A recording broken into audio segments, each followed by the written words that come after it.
you wanted the best, you've got the best podcast, the hottest podcast in the world. The Chris Voss Show, the preeminent podcast with guests so smart you may experience serious brain bleed. The CEOs, authors, thought leaders, visionaries, and motivators. Get ready. Strap yourself in. Keep your hands, arms, and legs inside the vehicle at all times, because you're about to go on a monster education roller coaster with your brain. Now, here's your host, Chris Voss. Hi, folks. It's Voss here from the ChrisVossShow.com. There you go, ladies and gentlemen. Let's let the Iron Lady sing it out for us. Ring it out for 16 years and over 2,000 episodes. We've been bringing you the Chris Voss Show. All the brightest people, the CEOs, the billionaires, the White House presidential advisors, the Pulitzer Prize winners, all the most brightest folks in the world sharing with you their knowledge and their insight and everything else. Today, we have another amazing young man on the show with us today. His new book was out January 24th, 2023, called Prejudice, Racism, and Tribalism, a primer for white people. Anthony M.D. Agostino is a doctor who's on the show with us to talk about his book, his insights, and of course how we can learn a lot more about some of these issues that are plaguing our universe, etc., etc. With Anthony, he has 5 decades as a practicing psychiatrist studying the various iterations of prejudice, racism, and tribalism all Americans encounter day to day. His book, A Primer for White People, is an attempt to look frankly at today's current racial and political divides from the perspective of a traditionally right-of-center white person. This is not an academic study, as he's not an academic person, but he does wonder why there's so much talk about book banning, revisionist history, elevating the AR-15 as a symbol of American freedom, and white Americans feel they're under some kind of assault and are scared unnecessarily by talk of critical race theory and great replacement theory, and they're offended by talk of white privilege and cancel culture. So it's time to take a look at these ideas instead of running around scared. Let's take a look at them and talk to him with Anthony. Anthony, Doc, how are you on the show? How are you? I'm excellent. So shall I begin with how I decided to write this book, or what? Sure. Let's start off with your .coms. We want people to know the plugs so they can go look you up and stuff on the interwebs. Okay. It's Anthony D'Agostino, D'Agostino, MD.com. I don't think it's up and running at the moment, but it should be by the end of the week. Okay. I think we're at the end of the week. So there you go. Well, it should be close then. That'll be on the Chris Voss Show for the link. Give us a 30,000 overview. What's inside your book? The book's about, it's an examination of a lot of different things that I think we're concerned about these days. We examine issues like, why are we banning books? I mean, I'm kind of an old person. Thank you for saying I'm a young man, but I've been around for more than 80 years, and I'm sort of wondering why we're banning all these books now, where, in the previous 80 years of my life, I hadn't noticed that. I also am concerned about why we're afraid of real American history. Why are people, banning, talk of things like slavery, which was, part of our past. And why has the AR-15 become the symbol of American freedom? It seems like, the symbol of America now becomes kind of a John Rambo, figure with a gun in his hand. And, I was born and raised in the city of Chicago, and I lived there for the first 26 years of my life, and I never saw fit to carry a gun for some reason. And now suddenly, I guess I'm supposed to. So these questions, concern me. Also, in 2016, Donald Trump seems to have been a very popular figure in our culture. And so I decided, why is this happening at this point? Why did we elect a person who had no previous experience in politics and didn't seem to actually care a lot about politics, and yet he's become a very popular figure?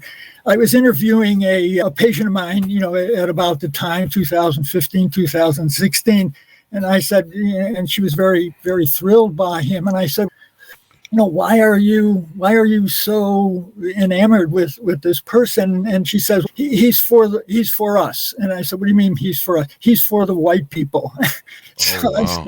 I said, okay. I thought that was pretty good. And when he actually got elected, I thought, And he also made the comment at the time that, he could stand on Fifth Avenue and shoot somebody and not lose any support. And it turns out that he was actually right. So he could do pretty much anything he wanted and not really lose support, even, attempt to overthrow an election. So I thought, gee, what comes to me, with all of this? And three words sort of popped into my mind for some reason. The first was prejudice. The second was racism, and the third was tribalism. Yeah. So these are sort of variations on a theme. And I thought, I think we ought to really look into this. And it made me also think that, us white folks, we need kind of a primer or a reminder of, things that might everything that's happening today has happened in the past, in the United States. Nothing is really new, but I thought, maybe we need to sort of go over our history a little bit and examine, the meanings of these various words. So, for example, I took a look at, words, and one of the things I'll examine in the book are different words, like, for example, the N word. What's the purpose, or why is it forbidden that white people should say the N word? And again, what I come up with is that, that word has been used as a way of subjugating, people over the years. And apparently it's still pretty good at doing that. So it's still fairly popular. The other word I look at is the word racist, which I call the R word. Now, a racist is, it doesn't have a very positive connotation in general, but if you look at the actual meaning of the word, which I try to do, I think it might be inappropriate. I think we maybe use it sort of inappropriately. And I think the way we use it culturally right now is we're saying that person is a racist. What they mean is he has prejudices about somebody of a different race. And I don't really, I don't really think that's a good use of the word. We should use it somewhat differently. And for example, if you ask I try to address the question of, are all white people racist? And I come to the conclusion that no, they're really not, but that depends on how we define that particular word. If we define the word as any person who has prejudices about people of another race, then maybe all of us white folks are racist, but I don't think that's an appropriate use of that word. I think the word should have more of a neutral quality to it rather than as a slur.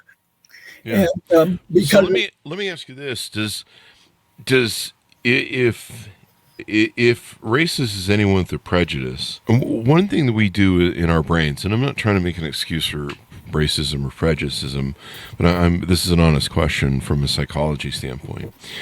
But if we all have prejudice, we all judge each other, whether we want to admit it or not. Women judge each other on what they wear. Men judge each other on who's top of the tribal hierarchy of, who's got more money or more things, Exactly. We Forbes judges who their top richest people are. We judge people as to whether or not we want to associate with them. And I'm not just talking in skin color. I mean, I judge people on the quality of their character.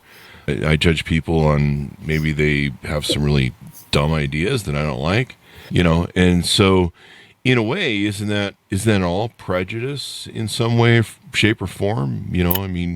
Exactly. I mean, if you use the definition of anybody who has prejudices about someone of a different race, we'll use race at the moment, but it could be prejudices about a lot of different things. I think it's 2 points in the book are that there are two things that are inborn in human beings. One is prejudice. We all have them in one way or another. And the other is tribalism. We're born with, I think, a genetic propensity to feel safe around people that are like us. So but those are, I think, normal things in normal human beings. So Nobody is free of prejudice. Now, you could say that Abraham Lincoln was a racist if you're going to use the definition of anybody who has prejudices about black people. Then we could probably say Abraham Lincoln was a racist because he probably did have some prejudices about black people. He grew up, in the 1820s and 30s and 40s in the United States. And, I don't know that when we're growing up, we question everything that we learn and just take most things for granted. And in the book, I use the example of, when I went to school, I went to, grade school, high school, and undergraduate college. These were all in Catholic institutions. And, I went to Catholic schools growing up. My wife is Lutheran, and she went to Lutheran schools while she was growing up. So I'm being told that Martin Luther is she's being told that Martin Luther is a great person and a visionary and, a really important person. I'm being told that he's a heretic. So obviously, both sides of that we all grow up with a certain amount of prejudice. So we're not going to free ourselves entirely of prejudice. Mm-hmm. If we say that a person's racist because they have prejudices, we all do. We grow up in a certain environment, and we, actually part of socialization is teaching people, the mores and traditions of your particular group.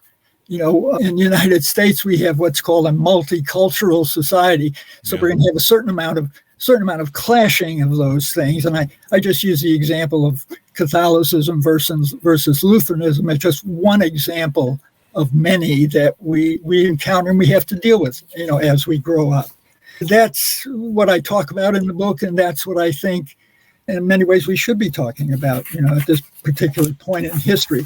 The other issue in the book is that I think, my argument is that prejudice, racism, and tribalism is actually kind of profitable depending on how you're using these kinds of things.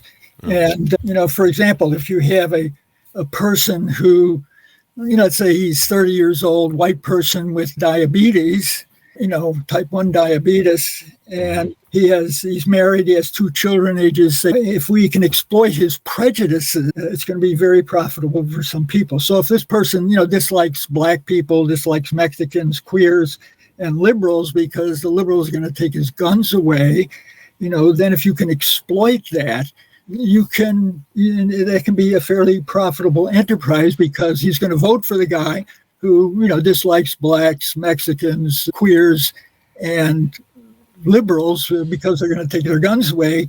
And if you're going to elect that particular person, that person's going to go to, go to the Congress and, vote for, very low taxes on billionaires, if any. His insulin is still going to be $700 a month because, he's not doing anything about that. He's going to vote for the guy who's against Obamacare, which, by the way, allows whatever insurance he might have to actually pay for the insulin, which he absolutely needs to live. And they're going to work against him in terms of, no unions. And when his kids grow up, he's not going to get any college support. So if he makes, say, $45,000 a year, he's going to be in perpetual credit card debt. He's going to, the drug companies are going to do whatever they please. The insurance companies, if without Obamacare, would still be able to say to him, sorry, you're a lifelong diabetic. We might lose money caring for you, so we don't have to insure you anymore. So if you can get him to vote against his interest, that's a source of power. That's so I look at that. Yeah. And you talk about in the book then, politicians have been using that as a profitable source for power. I think power brokers at the top of any society that try to be the oligarchs that try and shape society in the way that they feel.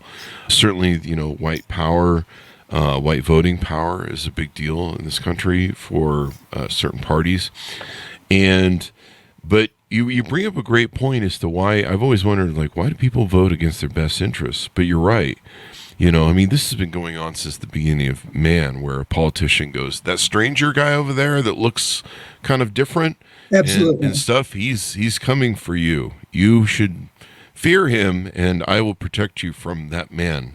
And they're Right. like, well, he looks fine to me, but you say he's scary, so maybe we should believe you and then vote against our own best interests, which is kind of funny and ironic. So it sort of puzzles me why that person would vote for people who's going to vote against everything that he needs in order to survive in life. Yeah. But that's a fact of life. Did you hope that your book is targeted towards white people in kind of understanding why these issues are at the forefront of our politics, of our society, of our dialogue that we're having? And I think we need to talk about some of those things, and that's what I try to do in the book in as frank a way as I can. There you go. Well, I mean, the only way to address the problem of racism and prejudice and stuff is to take a hard look at it and go, hey, are there things, we've had a lot of DEI people on the show. We've had a lot of people that we've talked about the subject of racism and prejudice and the arc of history over the 400 years of this republic, technically. Right. I try to talk about, what racism is and what it isn't. Now, when the former governor of Virginia he was outed because I guess he graduated from medical school, and while in medical school he was on blackface, and so there was a lot of talk, on like public radio and other places about racism. And so I was listening to public radio one day, and the interviewer was inviting people to call in to talk about their victimization under how you were racially victimized. No black people called in. I was listening, although maybe somebody did when I wasn't listening. But one woman called in and said that she was a person her father was of Iranian background and her mother was of Argentine background. And since it was radio, I really couldn't see what this person is, but she said that she passed for white. And I thought to myself, she passed for white? I mean, what is she? I wish I could see this woman. So she said she was in a bar and somebody said to her, oh, you might not want to live in this neighborhood or in that neighborhood, or you might want to not go to that bar because there are a lot of Hispanic people that go to that bar, or some such comment like that. And she called that in as a victim of racism. That person was not a victim of racism. The patient had her feelings hurt, and she, perhaps, I mean, I couldn't see her, but, I've been in practice for over 50 years. I'm retired now, but for, 55 years of practice, I practiced with a lot of doctors who were from Iran or from Argentina. Now, 60% of the population of Argentina is of Italian background, which is my background. And the others, I mean, the black population of Argentina is under 1%. Even the Native American or Native Indian population is probably under 4%, if that. Mm-hmm. So the rest are mostly Europeans of European ancestry. Mm-hmm. And Iran, I mean, a lot of my relatives come from a place called Armenia, which is right next to a place called Iran. And, the Iranian, I practiced with a lot of Iranian doctors, and it never sort of dawned on me that they're sort of a different race. I mean, they're a different culture, clearly. And the people on one side of the border, they're all Muslims in Iran, and the people on the other side of the border in Armenia, they're all Christians. So we're saying that the Christians are white people and the Iranians are Muslims, therefore they're not. I mean, really confusing sort of thing. So I couldn't see what this woman was up to, but she in no way was a victim of racism. She was a victim of bad manners. She was a victim of, somebody hurt her feelings, but that's not being a victim of racism. You cannot just have your feelings hurt and be a victim. There's a lot of people doing that these days. That's yes. There are a lot of people doing that. And in the book, I also say that I was born and raised in Chicago, which is the home of the Nation of Islam. And if you know much about, the black Muslims, they have, at least in the past, they used to have this view that all white people were actually devils, and that, they're not really humans. They're just sort of devils. And I mean, they have a negative feeling. But I lived in Chicago most of my life, my early life, and I never felt victimized by the fact that the Nation of Islam didn't like me, because they didn't do anything to me. They didn't cause me any difficulty. So if somebody if somebody called me a bad name, which happens a lot when you grow up in the city, people call you bad names. That's not being victimized. That's just having your feelings hurt. So I try to distinguish in the book between being victimized by actual racism and having your feelings hurt, which are not the same. But you have to read the book in order to understand what I mean. There you go. And of course, the book will help stuff. So did you deal with a lot of this in your practice over 50 years as a psychiatrist? I've seen people of every race, and I think, my experience as a psychiatrist is that we're all awfully alike in our, inner life and in the way and the things that motivate us and the way we operate. So it's very difficult to say that somehow, one group is better than the other based on what I experience, with them. I think also most people, Black, white, Asian, they tend to be conservative in the sense that they don't like a lot of change. They don't like a lot of surprises in their life. They don't like, they're not radical in their thinking process as a rule. They just want things to be, they just want to live. They're just trying to get through life like most of us. And there really is no other agenda going on here. I've never been able to figure out, how all these people differ from one another, because in reality, they don't. I mean, we're genetically extremely similar to one another. The only thing that makes us different, the color of our skin or, the character of our facial structure or things like that. These are all just minor variations in the genes that control these things. And I mean, there was a time, back in the 19th century, especially, where, Black people, white people, Asians were all different kinds of evolution. We all have a common origin. We have a common origin with worms.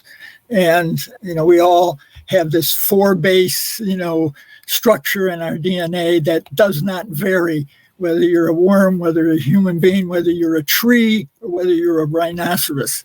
So there's an awful lot of similarity in people. And I think that maybe the only thing I can offer as a psychiatrist is that I maybe see that more often than other people.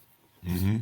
Most definitely. There's a lot of issues people have, and they're unresolved. And, do you think, let me ask you this is a conversation we've had on the show. Do you believe that prejudice and racism is taught by parents and influenced by, sometimes by, to some extent, yes. I mean, but, it's like I use the example with my wife. She was taught that Luther was a great guy, and I was taught that Luther was a heretic. So you're going to get different views. Part of maturing is being able to step up beyond that. Now, there are some people, that just can't get beyond that, and you're not going to get beyond that. I think racism, the way I've defined it in the book, and which I think is a better way of defining it, not just prejudice, because we're all prejudiced. I mean, I have prejudices about Black people. I have prejudices about everybody who's different than I am. I'm prejudiced against broccoli. You're right. So there's all kinds of, we live with it. We're there, However, when your prejudices are exploited, either politically or financially, or even socially, you're just, you're going to have a bad time, especially in America, where, we have multicultural, whether we like it or not. We're here. And I see in some of the local political campaigns, there are going to be these mass deportations of all the people we don't like. It's not going to happen. It's not going to happen. Yeah. In the 1840s and 1850s, we had something called the Know Nothing Party. And the Know Nothing Party was against all immigrants and all Catholics. Oh, wow. In the 1840s, who were the Catholics here? The Irish, and they didn't like these folks, and then at the turn of the century, when my grandparents were coming here, they were against these people. In fact, there was a book published called The Passing of the Great Race, which was a book that described how the Anglo-Saxons of the United States should not be interbreeding with these, new folks like, the Polish people or the Italians or... But your cousin's okay. I guess. It was sort of like, you guys, you're going to breed with these people and you're going to poison, poison the genetic pool. Now, this was a popular book, back in the very early 1900s. And in 1924, we ended up passing this absolutely rigid immigration law that said, no more, we're not going to take any more Europeans here, except the Europeans that don't want to come here. Those are the ones we will welcome, and the Europeans that want to come here, we won't take. So we've been through this before. I just thought, as a primer, let's review some of our history and look at some of our attitudes and see if we've changed any. Maybe we haven't. I don't. It seems like it seems like there's an ebb and tide to it, doesn't there? There is. Like, it seems like, before Donald Trump, came in the escalator and made that humongously racist comment about Mexicans coming across the border, and they're sending their worst people, is what he was quoted as saying, from, of course, the worst person in the world. And it reignited this whole thing that I thought we'd resolve with racism under Obama. I think a lot of white people, and I know a lot of people like me, were like, okay, we've come a long way. We've achieved a lot of things. We have a black president now that can show there's no ceiling or glass ceiling, or there's a pathway there, and then to see the racism come back, and I had no idea. I remember when Donald Trump was elected, I sat there just going, what is going on? Where our country's going back to this racist sort of 1940s, 50s sort of attitude. And I remember taking a look at, white nationalism and what it was. I didn't understand where that it came from. Turns out it was just a rebranded Ku Klux Klan. But to see that take hold in a grasp of our country's narrative, and then of course you had the Jews Won't Replace Us folks that showed up in Charlottesville, and to see all that, I just was in shock. I was like, I thought we resolved all of this, or at least we made good inroads, but we're clawing a seat in the clawback and drag back to some time where we were much more or less enlightened and dumber. It was insane. I wrote the book because white folks today, or a lot of, not all, but many white people today feel that they're being somehow persecuted in the world. And I think, Trump fosters that belief that we're somehow being persecuted and that, only he can save us. But what he's saying, in effect, is, I will save white supremacy for you if you elect me. Yeah. And, I don't think, even if we elect him, I don't think he's going to be able to do it. So there are these kinds of issues that roll around, and I thought, let's try talking about them again. I'll do it in a kind of simplistic way. I'm not really an academic, really. Let's talk about it in a kind of common sense way and see if we can come to any kind of conclusions. I mean, I'm a white person, and I don't feel like I'm being eclipsed or pushed aside because other people, blacks and Asians, do well. That's fine. I think that strengthens the country, and that doesn't depreciate me. But I think a lot of white folks feel that if somebody else does better, we're going to do worse. And I don't get it. But anyway, I wrote a book to discuss those issues. There you go. And so as we go out, what do you hope people come away with when they read the book? What do you hope you achieve? The people, the feedback that I've been getting from people who have read the book, and which is kind of what I was hoping for, was, I didn't think about things in that way. I feel less threatened in the world. There's a section in the book where I one reviewer was criticizing me because I said it's better to be white than black. And I didn't quite say that, but what I said was, I was quoting from another book, that when you look at your positioning in the world, is it better to be male than female? Yeah. Is it better to be rich than poor? Is it better to be able-bodied than disabled? Is it better to be black than white? And what I said was, I was quoting from this other person, I said, for most of my life, I would have to agree with all of that. I mean, because that's the way I thought. Mm-hmm. I'd rather be white than black. Yeah, I'd rather be male than female. Yeah, I'd rather be rich than poor. Yeah, I'd rather be, she was setting up these binaries. And so I was simply saying, and, one of the critics said that it was a good book, but he said it's better to be white than black. So it's amazing what people pick up on, especially when you're hoping that they learn something from it. And right, but most of the feedback has been pretty positive. Oh, there you go. Yeah, I think it was even Chris Rock said in one of his stand-up things, super funny Chris Rock. He said, most of you white people wouldn't trade places with me because I'm black, and I'm a millionaire. And I think it was from Bigger, Blacker, Better. I think I can't remember the name of it, but yeah, he's so funny and he has so much great material. So there you go. So as we go out, I guess the message is try not to be so darn racist and prejudiced and tribalistic people. Is that a good summation? Maybe. Yeah. Think about some of the things you assume that might not be true, and you might want to just. I mean, learning real American history is not offensive. Mm-hmm. It's not. It's the one thing this is my quote. The one thing man can learn from his history is that man never learns from his history, and thereby we go round and round. And until we face the ugly truth and face some of the different issues that we have, we can't repair them. And that's the fallacy of our situation. So there you go. Well, we're going to have to find a way to deal with this, and I think we will ultimately. I would hope so. I would hope that in the end, for sadly all the damage it has to cause to learn this lesson, like I said, man does not learn well from his history.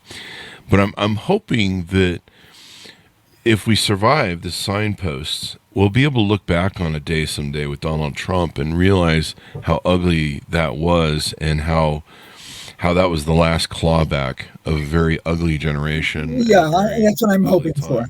Yeah, and it will be a signpost. People will look back and be like, yeah, there was that time, and that was the marker, that was the final straw that broke people's back, that went, God, we really have some issues we need to deal with. So there you go. Anthony, thank you very much for coming on the show. We really appreciate it. Thanks for having me.